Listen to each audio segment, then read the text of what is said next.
US ने लगाया 25% tariff. इसका असर भारत पर कितना बड़ा होगा? This isn't just a headline, it's a real threat to India's economy. US का ये फैसला इंडियन प्रोडक्ट्स पर भारी टैरिफ लगाने का कई दशकों से चले आ रहे ट्रेड रिलेशन की नींव हिला देता है। क्या ये ट्रेड वॉर की शुरुआत है? इसका छोटे बिजनेसेस, फार्मर्स और आम इंडियंस पर क्या मतलब है? इंटरनेशनल ट्रेड दूर का लग सकता है, लेकिन इसका असर पर्सनल होता है, जो प्राइसेस, जॉब्स और पूरी इंडस्ट्रीज को इफेक्ट करता है। ये सिर्फ सरकारों के बारे में नहीं है, ये लाखों इंडियंस के सपनों और रोजी रोटी के बारे में है। वॉशिंगटन से हुई अनाउंसमेंट ने अनसर्टेनिटी पैदा कर दी है, जिससे हमें अपनी इकोनॉमिक रेजिलियंस पर सवाल उठाने पड़ रहे हैं। फ्रेंडशिप की बात के बावजूद ये कदम इकोनॉमिक कंपटीशन की कड़वी सच्चाई दिखाता है। 25% टैरिफ एक नए एरा का संकेत है, एक ऐसा एरा जहां हर कंट्री अपने इंटरेस्ट के लिए लड़ती है। हमें समझना होगा कि असल में क्या हो रहा है और हम सभी पर इसका क्या असर पड़ेगा। इस वीडियो में हम नंबर्स को देखेंगे, जानेंगे कौन से सेक्टर्स सबसे ज्यादा हिट हुए हैं और इंडिया के रिस्पॉन्स पर बात करेंगे। ये स्टोरी अभी भी सामने आ रही है और ये हम में से हर एक को कंसर्न करती है। चलिए डीप डाइव करते हैं और देखते हैं कि क्या दांव पर लगा है। बने रहिए, क्योंकि हम इस ग्लोबल ट्रेड स्टॉर्म के इंपैक्ट को सुलझाएंगे। इन टैरिफ्स के इंपैक्ट को समझने के लिए हमें इंडिया यूएस ट्रेड के स्केल को समझना होगा। दोनों देशों के बीच का ट्रेड पिछले साल 191 का बिलियन से ज्यादा था, जिससे यूएस इंडिया का सबसे बड़ा ट्रेडिंग पार्टनर बन गया। इंडिया का यूएस के साथ एक बड़ा ट्रेड सरप्लस है, एक्सपोर्ट इंपोर्ट से ज्यादा है, पिछले साल $30 बिलियन से ज्यादा। ये सरप्लस लंबे समय से टेंशन का पॉइंट रहा है। यूएस इसे अनफेयर कहता है, जबकि इंडिया इससे डिसएग्री करता है। हम क्या ट्रेड करते हैं? India diamonds, pharmaceuticals, machinery, textiles और एग्रीकल्चरल प्रोडक्ट्स एक्सपोर्ट करता है। हम क्रूड ऑयल, प्रीशियस स्टोन्स, बादाम और हाईटेक मशीनरी इंपोर्ट करते हैं। ये टू वे फ्लो गहरे इकोनॉमिक टाइज और डिपेंडेंसीज बनाता है। अब रिलेशनशिप टेस्ट हो रही है। यूएस ट्रेड को रीबैलेंस करना चाहता है, इंडियन गुड्स को और महंगा करके अपनी खुद की इंडस्ट्रीज को बढ़ावा देने की उम्मीद में। ये कदम हमें सोचने पर मजबूर करता है, क्या ये समान पार्टनर्स की पार्टनरशिप है या एक पक्ष अपनी मर्जी से रूल्स बदल सकता है? इस सवाल का जवाब इंडिया यूएस इकोनॉमिक टाइज के फ्यूचर को शेप देगा। चलिए देखते हैं कि असल में क्या बदला है। दांव पहले से कहीं ज्यादा ऊंचे हैं। तो ये टैरिफ क्या है? सीधे शब्दों में कहें तो टैरिफ इंपोर्टेड गुड्स पर लगने वाला टैक्स है। यूएस ने कुछ इंडियन प्रोडक्ट्स पर 25% टैरिफ लगाया है, जिससे वे अमेरिकन बायर्स के लिए महंगे हो गए हैं। ये कोई एकतरफा कदम नहीं है।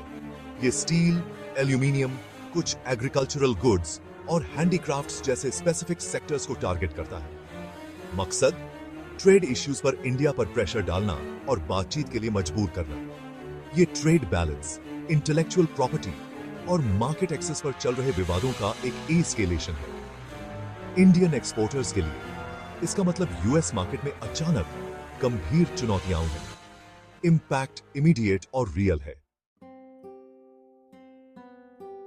एग्रीकल्चर सबसे ज्यादा हिट होने वालों में से है। यूएस इंडियन सी फूड, मसालों, ग्वारगम और कुछ फ्रूट्स और नट्स के लिए एक की मार्केट है। 25% टैरिफ इंडियन प्रोडक्ट्स को कम कंपेटिटिव बनाता है। अमेरिकन बायर्स वियतनाम या इक्वाडोर जैसे सस्ते सप्लायर्स पर स्विच कर सकते हैं। ये इंडिया भर के फार्मर्स, फिशरमैन और छोटे बिजनेसेस की रोजी रोटी को खतरे में डालता है।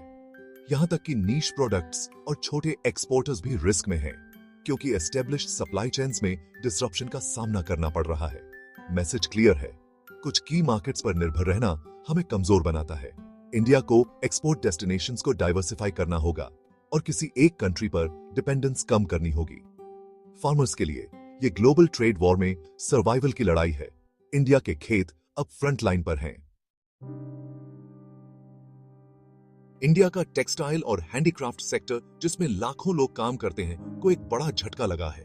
Garments, carpets and home furnishing जैसे प्रोडक्ट्स पर टैरिफ मेड इन इंडिया को यूएस बायर्स के लिए कम अट्रैक्टिव बनाते हैं। अमेरिकन रिटेलर्स बांग्लादेश या वियतनाम में सप्लायर्स पर स्विच कर सकते हैं, जिससे इंडियन एक्सपोर्टर्स को नुकसान होगा। छोटे कारीगर और मीडियम साइज बिजनेसेस सबसे ज्यादा प्रभावित होते हैं, जिससे जॉब्स और परंपराओं को खतरा होता है। इंडस्ट्री को अब ब्रांडिंग, क्वालिटी और नए मार्केट्स की तलाश पर फोकस करना होगा। प्रभावित बिजनेसेस को अडॉप्ट करने में मदद करने के लिए गवर्नमेंट सपोर्ट बहुत जरूरी है। हमारी टेक्सटाइल इंडस्ट्री के जीवंत धागे ग्लोबल ट्रेड पॉलिटिक्स से टेस्ट किए जा रहे हैं। सर्वाइवल अब इनोवेशन और रेजिलियंस पर निर्भर करता है। स्टील और एल्यूमिनियम इंडिया की इंडस्ट्री के पिलर्स पहले टारगेट्स में से थे। स्टील पर 25% और एल्यूमिनियम पर 10% के यूएस टैरिफ ने इंडियन एक्सपोर्ट्स को कम कर दिया है, जिससे बड़ी कंपनियों और छोटे सप्लायर्स दोनों को नुकसान हुआ है।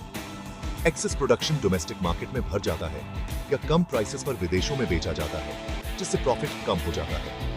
ऑटो पार्ट्स सेक्टर, जो स्टील और एल्यूमिनियम पर निर्भर है, को भी हायर कॉस्ट और खोए हुए कॉन्ट्रैक्ट्स का सामना करना पड़ता है। इंडिया ने WTO में इन टैरिफ्स को चैलेंज किया है, लेकिन रिजल्ट्स धीमे हैं।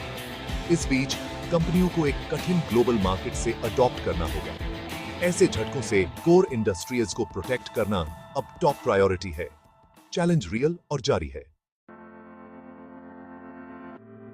सभी सेक्टर्स हिट नहीं हुए हैं। फार्मास्यूटिकल्स और इलेक्ट्रॉनिक्स काफी हद तक अछूते रहे हैं।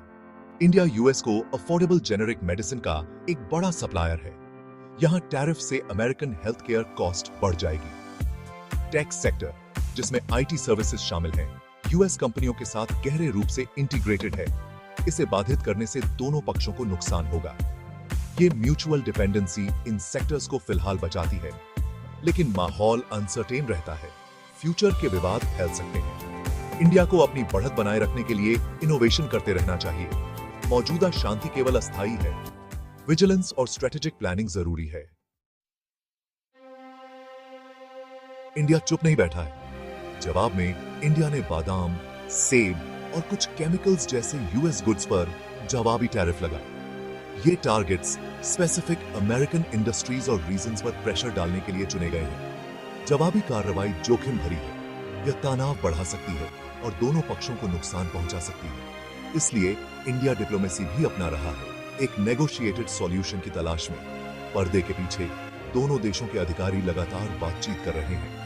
लक्ष्य इंडिया के हितों की रक्षा करना और एक फुल ब्लोन ट्रेड वॉर से बचना। परिणाम इन डिप्लोमेटिक एफर्ट्स की सफलता पर निर्भर करता है। इंडिया का अप्रोच दृढ़ है, लेकिन बातचीत के लिए खुला है। आशा है कि तर्क प्रबल होगा और एक बैलेंस्ड सॉल्यूशन सामने आएगा। दुनिया देख रही है। हम इंडिया यूएस इकोनॉमिक रिलेशंस में एक चौराहे पर हैं। US tariff shifting global alliance और बढ़ती इकोनॉमिक नेशनलिज्म का एक संकेत है। इंडिया के लिए चुनौती इमीडिएट इंपैक्ट्स को मैनेज करना और एक्सपोर्ट्स को डाइवर्सिफाई करने और डोमेस्टिक इंडस्ट्रीज को मजबूत करने के अवसर को जब्त करना है। एक ट्रेड वॉर दोनों देशों को नुकसान पहुंचाएगा। नेगोशिएशन आगे बढ़ने का सबसे अच्छा रास्ता है। इंडिया का रिस्पॉन्स, जहां जरूरत हो वहां जवाबी कार्रवाई करें, लेकिन बातचीत जारी रखें। सबक, इकोनॉमिक सेल्फ रिलायंस और ग्लोबल कॉम्पिटिटिवनेस पहले से कहीं ज्यादा महत्वपूर्ण है। चलिए रिकैप करते हैं। यूएस टैरिफ ने प्रमुख इंडियन सेक्टर्स को हिट किया। यूएस के साथ ट्रेड बहुत बड़ा है। फार्मा और आईटी फिलहाल सुरक्षित हैं। इंडिया ने जवाबी कार्रवाई की है और बातचीत कर रहा है। विषय है हमारी अनुकूलन, नवाचार और नई पार्टनरशिप बनाने की क्षमता पर निर्भर करता है। इंडिया की समृद्धि इस बात से तय होगी कि हम इन ग्लोबल चुनौतियों का कैसे जवाब देते हैं। जानकारी में रहें, लचीले रहें। कहानी अभी खत्म नहीं हुई है। देखने के लिए धन्यवाद। चलिए बातचीत